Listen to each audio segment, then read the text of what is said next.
Jumek geluk horeg gegirisi guntur guruh gumleger genjot gunjang ganjing ubenge jagat saya tuwa menangi jaman rebutan raja brana akeh wong kang padha kalimput melu-melu tumindak nista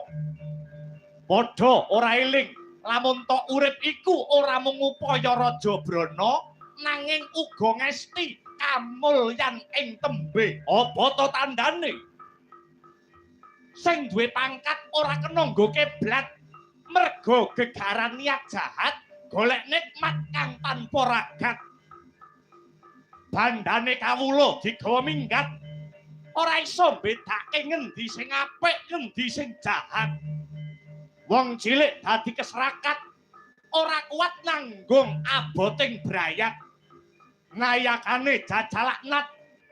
punggawane ndak nduk kaya wong ora niat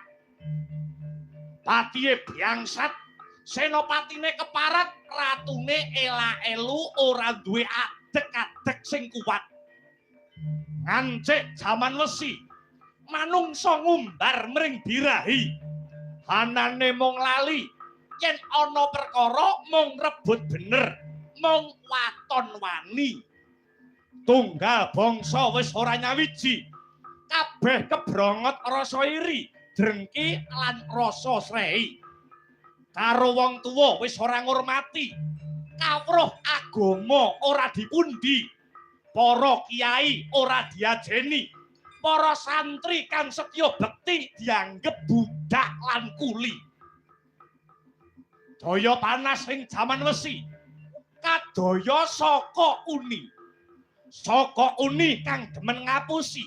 saka uni kang demen blenjani, saka uni kang brongot ati, saka uni kang kulino cidra ing janji.